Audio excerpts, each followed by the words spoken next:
Sou tarefeira do Centro Espírita Irmã Rosa e gostaria de dar as boas-vindas a todos vocês que nos assistem nesse momento.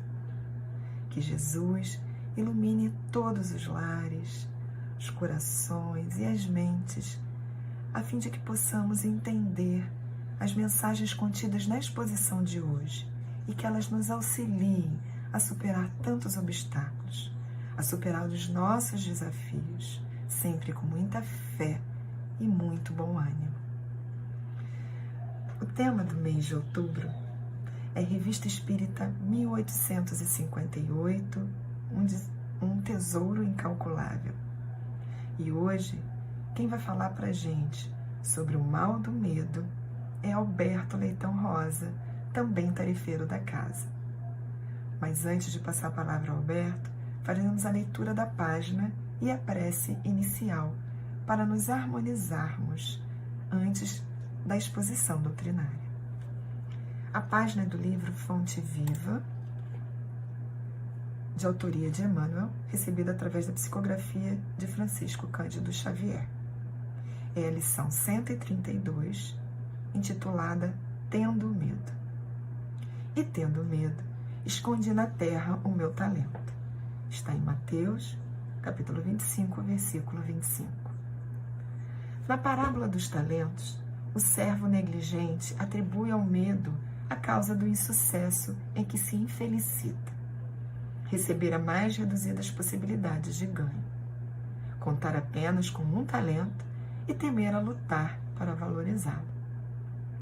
Quanto aconteceu ao servidor invigilante da narrativa evangélica, há muitas pessoas que se acusam pobres de recursos para transitar no mundo como desejariam, e recolhem-se à ociosidade, alegando o medo da ação. Medo de trabalhar, medo de servir, medo de fazer amigos, medo de desapontar, medo de sofrer, medo da incompreensão, medo da alegria, medo da dor. E alcançam o fim do corpo como sensitivas humanas, sem o mínimo esforço para enriquecer a existência. Na vida, agarra-se ao medo da morte. Na morte, confessam o medo da vida. E, a pretexto de serem menos favorecidos pelo destino, transformam-se gradativamente em campeões da inutilidade e da preguiça. Se recebeste, pois, mais rude tarefa no mundo, não te atemorizes à frente dos outros, e faze dela o teu caminho de progresso e renovação. Por mais sombria seja a estrada a que foste conduzido pela circunstância, enriquece com a luz do teu esforço no bem, porque o medo não serviu como justificativa aceitável no acerto de contas entre o servo e o Senhor. Vamos orar. Deus de infinita bondade e misericórdia, Jesus, nosso mestre guia, espiritualidade da casa da Irmã Rosa, benfeitoras amigas, Irmã Anália Franco e Irmã Rosa, que neste momento recaia sobre cada um de nós os bálsamos da compreensão, da paz e do equilíbrio, que possamos ser assistidos pelo teu amor, a fim de que compreendamos as lições contidas no Evangelho de Jesus e que tanto nos auxiliam a enfrentar os nossos medos, a enfrentar com coragem os nossos desafios, a tirar o véu e trazer a verdade a respeito da vida, a respeito do papel de cada um de nós neste corpo físico, nesta prisão, neste hospital, que é a vida terrena, mas que é tão necessário para o nosso burilamento, aperfeiçoamento e desenvolvimento moral, para que saiamos daqui melhores do que quando aqui chegamos. Que a sua luz, Pai Celestial, ilumine os nossos caminhos, nos mostre a direção a seguir, sempre com muita fé, com muito bom ânimo, porque sabemos que temos o seu amparo a todo instante. Gratidão, Senhor, por este momento, e rogando que essas vibrações de amor permaneçam com cada um de nós, hoje e sempre. Que assim seja, graças a Deus. Olá, minhas queridas irmãs, meus queridos irmãos. Que Jesus nos abençoe em mais esta feliz oportunidade que temos de estarmos aqui virtualmente reunidos para juntos estudarmos um pouco mais do Evangelho do nosso Senhor Jesus Cristo, à luz da doutrina dos Espíritos. Narra Irmão X, no livro Pontos e Contos, através da abençoada psicografia de Francisco Cândido Xavier, uma lição intitulada O Adversário Invisível. Irmão X nos conta que Jesus estava com seus apóstolos nos arredores de Sidom e após um dia de divulgação da Boa Nova, ao fim do dia, eles se reuniram para conversar, para trocar impressões sobre aquele dia. Jesus ouvia tudo de forma silenciosa. Simão Pedro foi o primeiro que tomou a palavra e começou a contar sobre uma cena que se passou próximo a ele, que ele viu 3 mulheres escravas, mães, sendo açoitadas por um cruel capataz. As crianças, vendo aquela cena, choravam. Simão Pedro, diante daquele quadro, se condoeu e pensou em abordar aquele capataz, em conversar com ele, mas no instante seguinte teve receio, afinal, como ele iria reagir? Isso poderia, inclusive, trazer prejuízos para a Boa Nova, para a divulgação da Boa Nova, pensou Simão Pedro, e se conteve e nada fez. Em seguida, Tiago, filho de Zebedeu, tomou da palavra e começou a contar que, pelo meio do caminho, ele foi interpelado por uma mulher com uma criança no colo. A mulher estava muito abatida, denotava um profundo sofrimento, quase que se arrastava pelo caminho. Ele pediu socorro e ele se condoeu, teve um primeiro ímpeto de dar o braço para aquela mulher, para apoiá-la, facilitar a sua caminhada. Mas lembrou-se que um pouco mais à frente existia uma colônia de trabalhadores. Ora, e as pessoas iriam ver ele de braços com aquela mulher, isso poderia ser mal interpretado? E ele, preocupado com a opinião do mundo, ele também nada fez diante desta cena. Foi então que Bartolomeu foi o terceiro a contar das suas dificuldades. Contou que naquele dia ele se deparou com um conhecido ladrão que estava ferido, recostado à sombra de 2 figueiras, gemendo, porque saía sangue, a sua túnica estava manchada de sangue, e ele pensou em socorrer aquele ladrão, mas depois pensou, mas se as autoridades chegarem, o que pensarão eu aqui ao lado dele? E resolveu então também nada fazer. E por fim, Filipe trouxe também o seu depoimento, dizendo que quando ele já estava quase chegando a Sidom, 30 pessoas o abordaram. Pediam que ele falasse sobre a Boa Nova, pediam que ele falasse sobre o caminho para a felicidade, sobre o reino dos céus. E ele, então, Filipe, se intimidou porque lembrou das suas imperfeições. Lembrou que poderia ser criticado pelas suas imperfeições, poderia ser ironizado, e também resolveu emudecer. Ora, Jesus continuava silencioso, ouvindo as narrativas. Simão Pedro se aproximou e disse: Senhor, nós queremos fazer o bem, mas estamos rodeados de inimigos. O que o Senhor nos diz? Jesus então lhe disse para Simão: Simão, tudo o que aconteceu hoje foi resultado da ação de um único inimigo que vocês acalentam. Este adversário é um adversário invisível. Este adversário é o medo. E ele diz: você teve medo da opinião dos outros. Tiago teve medo da reprovação alheia. Bartolomeu temeu a perseguição. E Filipe teve medo da crítica. Simão ficou aflito e perguntou: mas Senhor, como é que nós vamos nos livrar deste inimigo invisível?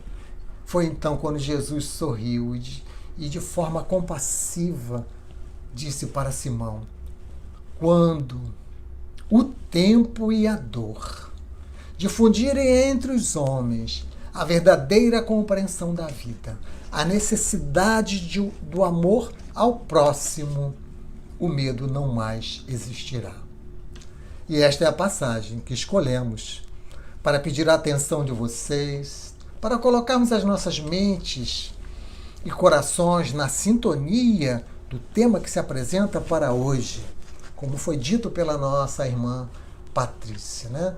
Estamos nas segundas, quartas e quintas-feiras abordando o tema central, Revista Espírita, de 1858, Tesouro Incalculável. Cabe-nos hoje conversar sobre um artigo que Kardec publica na revista de outubro de 1858, intitulado O Mal do Medo, onde Kardec vai propor a São Luís uma análise de uma certa situação, onde a influência do medo traz implicações no funcionamento do organismo. Kardec vai propor uma análise fisiológica de São Luís. Então, o nosso primeiro objetivo é nós conversarmos sobre o artigo que Kardec publica. Mas, num segundo objetivo que teremos, pois a oportunidade se apresenta, é nós pensarmos nos nossos medos, né? Comentarmos do medo nas nossas vidas. O que é o medo? Qual a sua origem? Como é que ele se manifesta?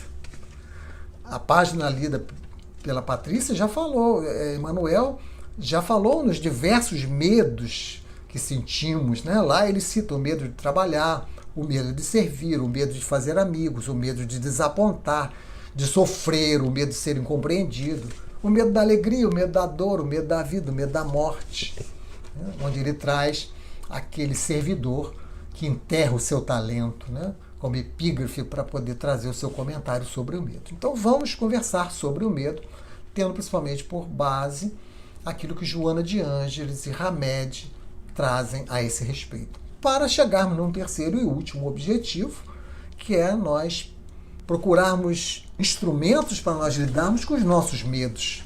Como eu posso lidar com os medos que tenho? Que providências preciso tomar? Qual a melhor forma? Né? São as consequências, como sempre dizemos, morais de tudo que a gente estuda. Então vamos começar o nosso primeiro objetivo, tratando do artigo que Allan Kardec apresenta na Revista Espírita de outubro de 1858. O artigo intitula-se O Mal do Medo. E Kardec vai colocar assim: problema de fisiologia dirigido ao Espírito São Luís na Sociedade Parisiense de Estudos Espíritas. Como sabemos, São Luís era o patrono da sociedade e Kardec sempre recorria a ele quando tinha necessidade de algum esclarecimento. Mas Kardec apresenta uma notícia que saiu num periódico da época. Esta saiu num jornal da época, né? Esta notícia dizia que um certo médico, que ele dizia Dr. F., depois de um dia de trabalho, de visitar muitos doentes, voltava para casa. E um desses doentes que ele visitou lhe deu uma garrafa de um excelente rum da Jamaica. E ele esqueceu esse rum na carruagem. Quando chegou no seu apartamento e ele lembrou-se que esqueceu a garrafa de rum, ele voltou até a estação das carruagens, procurou o chefe da estação e, com o objetivo de reaver a sua garrafa, ele falou o seguinte para o chefe da estação: olha, eu esqueci uma garrafa de veneno em uma das carruagens: diga, por favor, aos seus cocheiros para não beberem aquele líquido, porque ele é um líquido mortal. E assim ele voltou para casa depois de conversar com o chefe da estação. Mas mal entrou em seu apartamento, logo veio alguém chamá-lo, pedindo que ele fosse lá socorrer, porque 3 cocheiros padeciam de dores horríveis nas entranhas. E assim o médico foi até lá e teve grande dificuldade de tranquilizar aqueles 3 cocheiros, de explicar para eles que eles haviam bebido nada mais nada menos do que um excelente rum da Jamaica. Essa foi a notícia que saiu no jornal e Kardec então propõe a São Luís uma abordagem fisiológica sobre o tema, como que os órgãos funcionaram, já que aquele líquido não era um veneno. Então Kardec pergunta para São Luís, pedindo uma explicação fisiológica dessa transformação das propriedades daquele líquido que era um rum e agora tem a capacidade de provocar dores.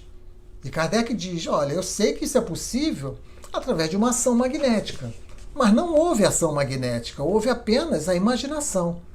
Como que São Luís pode me explicar isso? E São Luís traz uma explicação dizendo que foi a interferência de espíritos malévolos.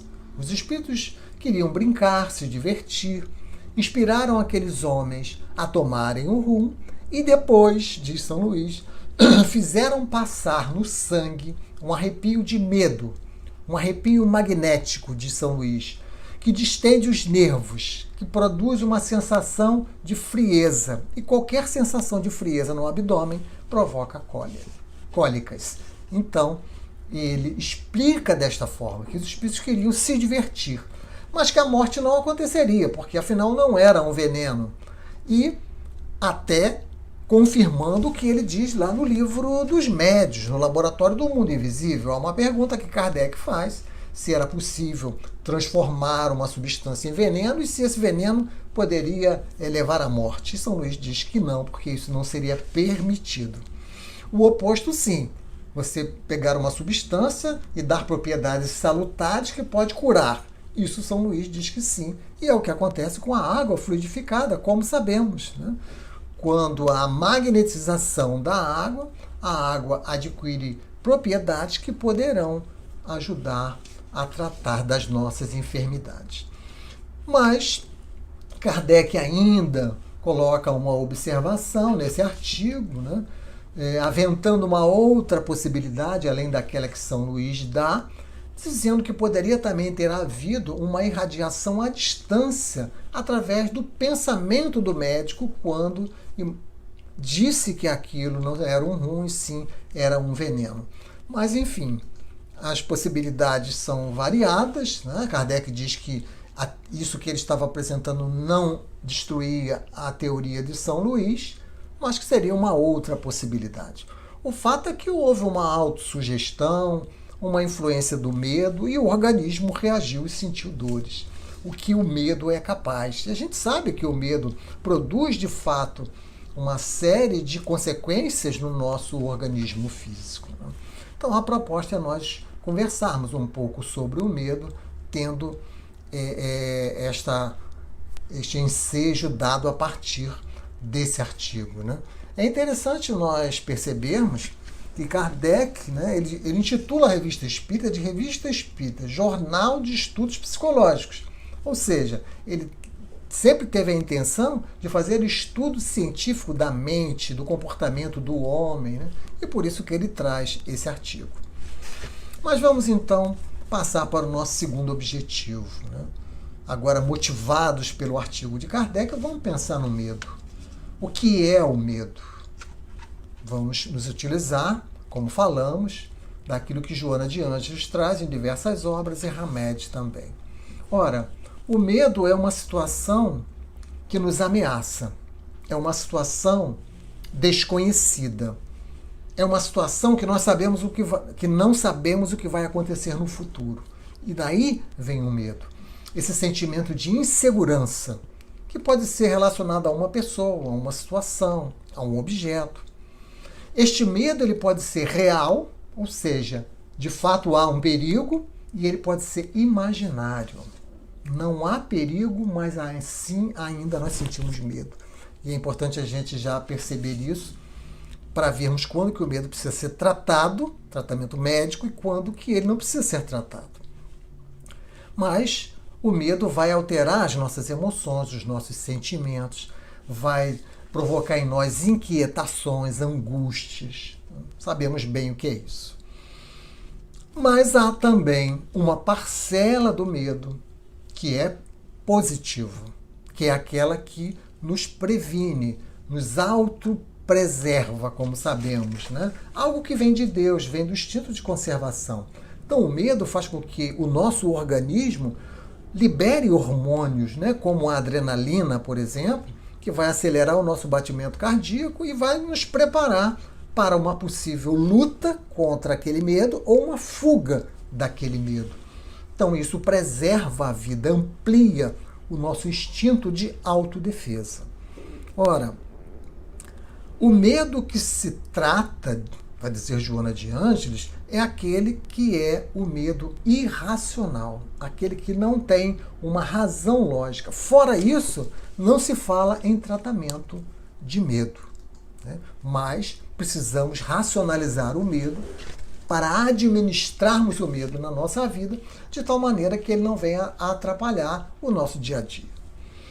Joana de Ângeles, na obra Autodescobrimento, uma busca interior, ela vai dizer assim: o medo em si mesmo não é negativo, assim se mostrando quando irracionalmente desequilibra a pessoa. Exatamente isto. O medo em si, ele não é negativo, pelo contrário, ele nos preserva, né? Faz com que a gente se afaste de determinados perigos. Imagina se não existisse o medo e a gente se aproximasse de um precipício sem medo nenhum. Colocaria a nossa vida em risco. Quando nós nos aproximamos, sentimos medo, é um medo racional, ali há um perigo, ali há uma ameaça e nós nos afastamos. Então este é o bom medo, vamos dizer assim, né? Mas há um medo irracional, que desequilibra a pessoa sem uma razão lógica. Vamos imaginar aqui, por exemplo, o medo de andar em elevador. Ora, o elevador, a princípio, ele não é uma ameaça para nós. Então é um medo irracional. Este medo precisa de tratamento médico, como vamos falar um pouco mais à frente. Mas Joana de Ângeles vai colocar agora no livro Conflitos Existenciais as origens do medo, ou a psicopatologia do medo, como ela diz. E ela vai dizer que existem fatores endógenos e exógenos que respondem pela presença do medo. Endógenos dentro de nós, exógenos fora de nós. Dentro dos endógenos, que estão dentro de nós, ela vai falar nos comportamentos infelizes que tivemos em reencarnações anteriores. Então, nós trazemos muitas vezes complexo de culpa, nós trazemos muitas vezes traumas, né, de sofrimentos até no próprio mundo espiritual, trazemos às vezes influenciações espirituais por inimigos do passado. Então, os nossos comportamentos infelizes em reencarnações anteriores podem fazer com que na existência atual nós tenhamos algum tipo de medo, e isso precisará ser racionalizado. Mas há os fatores exógenos, aqueles que estão fora de nós, e ela traz as atitudes educacionais no lar. Então vejam só, né? Quando a gente educa os nossos filhos, como que temos que ter cuidado, porque a gente pode estar até fazendo o nosso melhor, mas se nós desconhecemos, se nós não temos o conhecimento, nós podemos estar trazendo prejuízos para os nossos filhos, mesmo nós os amando, mas a ignorância faz isso. Então ela vai dizer atitudes, por exemplo, de agressão, de desrespeito, de narrativas apavorantes para as crianças, né? Além de outros fatores exógenos, como fenômenos da natureza, né? Aquelas pessoas que convivem com terremotos e outros fenômenos da natureza. Isso exacerba o medo, né? A convivência com terrorismo, com intolerância, com preconceitos, com violência urbana, com injustiças sociais, tudo isso Joana de Anjos coloca lá no Conflitos Existenciais. A competição perversa, o noticiário da mídia, enfim, são fatores que vão nos pressionando, que vão aumentando o nosso medo, e por isso a gente precisa aprender a lidar com eles, precisamos racionalizar esses fatores. Hamed, no livro Dores da Alma, também fala nisso, né? E ele vai dizer que pais autoritários, com regime duro e implacável, com normas ameaçadoras e punitivas, criam na mente das crianças a necessidade de mentir e de fantasiar. Isso faz com que as crianças passem a ter uma necessidade de agradar, vejam como isso vai trazer efeitos no futuro, né? Que poderão desenvolver fobias, é o que vai dizer Hamed. Então o medo, ele diz, é uma lente de aumento do perigo. Passamos a ver um perigo muito maior do que ele é, por conta desta educação castradora, né? Que incute sentimentos de inferioridade, que faz com que depois o adolescente tenha necessidade de ser aplaudido, de estar sempre certo, né? Que faz com que aquele indivíduo tenha medo de falar ou de mostrar os seus erros, nunca admite erros. Então são matrizes do medo que vão sendo fixadas na infância, né? Que vai produzir baixa estima e por aí afora. Tudo isso vai trazer um agravamento do medo. Joana de Ângeles, no livro Autodescobrimento, Uma Busca Interior, ela vai dizer que, bem canalizado, o medo se transforma em prudência, em equilíbrio, auxiliando a discernir um comportamento ético adequado, até o momento em que o amadurecimento emocional o substitui pela consciência responsável.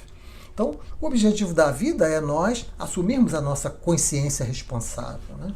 É nós nos autoconhecermos, é nós entendermos quem somos e o que estamos fazendo aqui. Mas enquanto isso não acontece, ela vai dizer, o medo, bem canalizado, pode se transformar em prudência, em equilíbrio, que vai nos ajudar a escolher comportamentos que sejam mais adequados. Então ela está destacando o lado positivo do medo, né? Guardados ali em determinadas proporções. No livro Conflitos Existenciais, ela vai apresentar também as diversas manifestações do medo, como, por exemplo, medo da morte. Todos nós sabemos que vamos morrer, que quem morre é o corpo. Nós espíritas sabemos que quem morre é o corpo. Mas mesmo nós espíritas tememos a morte. Então é preciso tomar determinadas atitudes para pelo menos administrar esse medo. O medo do desconhecido, o medo do escuro, o medo de pessoas, o medo de animais, de insetos, o medo de adoecer, o medo de sofrer, né? E as diversas condutas fóbicas. Mas há um medo que Joana de Anjos destaca, que eu acho que nós precisamos parar um pouquinho para pensar nele, porque isso atrapalha muito a nossa vida, que é o medo de amar. Joana de Anjos diz que nós desenvolvemos o medo de amar em face da possibilidade de sofrer. Mas ela vai dizer o seguinte, pior do que amar e não receber uma resposta idêntica é o prejuízo de nunca ter amado. Então, ela está dizendo que nós não podemos deixar que o medo trave a nossa afetividade. Isso é bem importante para a nossa vida, né? E ainda dentro das diferentes manifestações do medo, ela vai dizer que o medo esconde uma fantasia que passamos a achar que tudo é fácil, que tudo é sem suor, sem lágrimas, sem sofrimentos.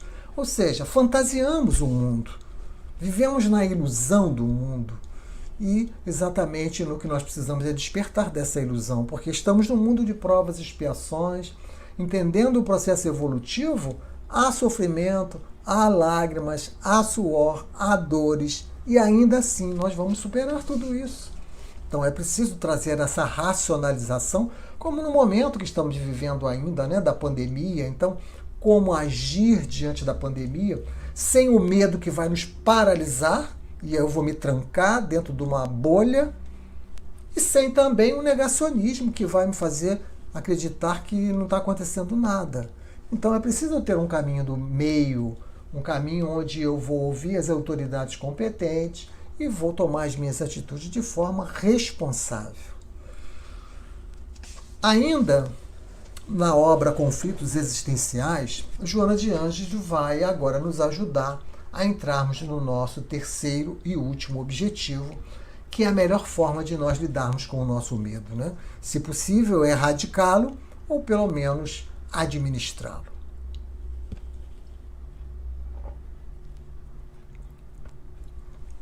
Então, Joana de Ângeles vai dizer que existem muitos recursos ao alcance de quem quer se libertar do medo. Ela vai apontar esses recursos para nós, né? Mas ela já destaca que quando esse medo se apresenta como um transtorno patológico, ou seja, aquilo que falamos lá atrás, do medo irracional que desequilibra, então ela diz, isto necessita de psicoterapia ou mesmo terapêutica química. Então, se temos um transtorno patológico, um medo que não é racional e que nos desequilibra, temos que buscar ajuda psicoterápica, ajuda psiquiátrica. É isso que ela está aqui nos colocando. Mas, fora isso, quando o medo é racional, nós precisamos aprender a controlá-lo, a nos libertar dele. E a primeira orientação que ela nos traz é nós temos consciência de que somos portadores do medo.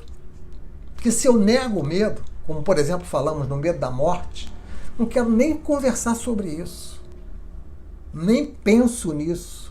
Ora, então, esse medo só vai cada vez mais me vencendo. Então, eu preciso ter consciência de que sou portador de um medo e preciso ter coragem para manter contato com esses medos. É o que Joana de Ângeles vai nos dizer.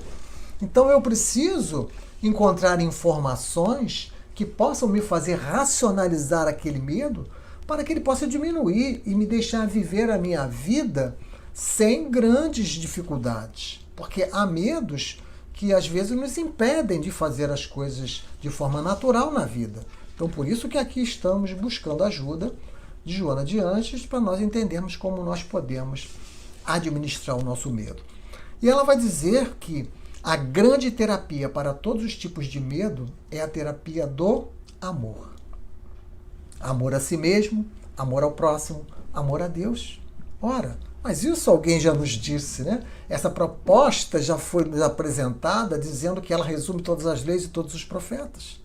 Amar a Deus acima de todas as coisas e ao próximo como a si mesmo foi a trilogia que Jesus nos apresenta, né? Lá na historinha inicial que contamos, Jesus fala que só o tempo e a dor vai fazer a gente compreender a vida e compreender a importância do amor ao próximo. Então, o amor é este remédio, o amor a si mesmo. Quando eu sei quem eu sou, eu entendi a minha existência, a utilidade da vida, para que eu estou aqui. Né? Amor ao próximo, quando eu entendo que o outro é meu irmão, que o pai é nosso, o pai não é meu, é nosso, então eu sou irmão. Isso vai fazendo com que a nossa vida tenha sentido. Né? Amor pela natureza, porque o amor a Deus, no nosso nível evolutivo, ele pode ser expressado pelo amor à natureza. Leon Denis vai nos explicar isso muito bem lá no livro O Grande Enigma, onde ele vai falar do livro da natureza, onde ele vai falar das montanhas, vai falar do mar, vai falar das florestas. Este é o contato que temos com Deus quando nós nos colocamos ali em posição de ligação mental com Deus. Então o amor, Joana de Ângeles diz que é o antídoto eficaz para combater o medo. E ela diz inclusive que o medo e o amor não convivem no mesmo espaço emocional, que nós temos que escolher. Ou amamos ou tememos. É claro que, reforçando, àquele medo que ele é positivo, né? Ela está falando do medo exacerbado e que impede que a gente ame, né? Ela vai dizer que a compaixão, que é uma expressão de amor, é diluente do medo, vai diluindo o medo. Ela vai nos sugerir também que, como tem alguns tipos de medos que são motivados ou inspirados por adversários desencarnados, que nós devemos usar a oração-terapia, meus amigos. A prece para combater os nossos medos. E diríamos ainda a elevação moral, porque os nossos adversários desencarnados, eles perdem o contato conosco quando nós oramos e quando nós nos elevamos moralmente, né? Então vamos enfrentando o medo com conhecimento, com informação, com razão, com lógica, com bom senso, racionalizando o medo, né? E sem darmos atenção exagerada para as calamidades que a mídia nos apresenta, porque senão nós nos paralisamos. Isso não quer dizer que nós não vamos nos informar, mas nós não podemos nos alimentar diariamente de notícias ruins, porque isso nos paralisa, faz com que a gente não consiga realizar as nossas atividades cotidianas. Então é preciso que a gente racionalize o medo, que a gente administre o medo. E isso a gente faz desenvolvendo a coragem. Porque a coragem é o oposto do medo, né? Quer dizer, na verdade, a coragem é o ponto do meio. É a virtude que é o ponto médio entre as duas imperfeições, que é a covardia ou a temeridade, a imprudência, né? Então temos que sair do medo para chegarmos até a coragem, mantendo aquele medo que nos autopreserva, que vem de Deus. Mas precisamos de coragem para nós perdoarmos, para nós não ofendermos, não agredirmos, para oferecermos a outra face, para reconhecermos os nossos erros, para enfrentarmos nós mesmos no bom combate, para nos modificarmos, para amar, como disse Joana de Anjos. Então vejam que se alguém me agride e eu devolvo uma agressão, isso é mole. Precisamos de coragem para, quando agredidos, não agredirmos o outro. Então o medo nos faz agredir, a coragem nos faz compreender. Então vejam que, no fundo de tudo, meus amigos, mais uma vez estão o orgulho e o egoísmo. O orgulho e o egoísmo é que vão gerar o medo, vão gerar a covardia, vão gerar a indiferença. E o desconhecido, precisamos compreender o desconhecido. Precisamos entender como que as coisas acontecem, né? Porque senão nós temos medo daquilo que não conhecemos. Como os apóstolos do Cristo, naquela passagem, encerrando as nossas reflexões, registrada por Mateus no capítulo 14 do seu Evangelho, versículos 22 e 23. Quando Jesus, então, ordena que os seus discípulos tomem a barca e possam ir para a outra margem do lago, e ele vai se despedir das pessoas, ele vai orar, e somente lá na madrugada, o barco já estava no meio do caminho, Jesus vai andando sobre as águas para chegar até o barco. E quando os seus discípulos veem Jesus andando sobre as águas, eles não entendem aquilo, o que é isso, e eles têm medo. E eles gritam, é um fantasma, e começam a gritar. Ora, Jesus então diz, não tenham medo, sou eu. Simão Pedro, sempre ele, sai então do medo para a imprudência e diz, Senhor, se é o Senhor, me chama, porque eu vou até aí. Jesus diz, vem. E Simão saiu também andando sobre as águas, mas teve um momento em que o vento bateu mais forte e ele teve medo e começou a afundar e gritou, socorro, Senhor. E Jesus deu-lhe a mão e disse, homem de pouca fé, por que duvidastes? É assim que nós queremos encerrar as nossas reflexões, trazendo simbolicamente essa passagem para os nossos medos na nossa vida, no mar da nossa vida, quando nós precisamos também andar sobre este mar. Tendo o conhecimento que a doutrina espírita nos apresenta, tendo o consolo que a doutrina espírita nos proporciona, nós combatemos este medo. Mas se em algum momento, na nossa caminhada, no mar da nossa vida, ainda assim o medo nos dominar, chamemos por Jesus, como fez Simão Pedro, e Jesus veio e lhe deu a mão, e lhe fez novamente caminhar sobre as águas. Que saibamos aproveitar, meus amigos, as lições valiosíssimas que a doutrina espírita nos traz para podermos administrar os nossos medos, administrar todas as questões da nossa vida e vivermos de forma mais feliz. Muito obrigado pela atenção de todos. Que Jesus nos abençoe. E vamos agora, então, ouvir a prece final, que será feita pela nossa irmã Geise, que possamos nos concentrar nesta prece, pois assim podemos ser beneficiados, trazendo boas energias para os nossos lares, magnetizando as nossas águas, cuidando de nós mais uma vez. Que Jesus nos abençoe. Muito obrigado pela atenção de todos. Muita paz. Graças a Deus, a Jesus e aos amigos espirituais da casa da Irmã Rosa, aqui estamos, Senhor, reunidos em nome do alto, com o intuito de estudarmos os teus ensinamentos e assim, com o nosso melhor sentimento de amor, de paz, com a mente serena e repletos de vibrações salutares, agradecidos estamos, Mestre, pela oportunidade da compreensão de que trazemos dentro de nós recursos internos que nos ajudam para melhor vivermos.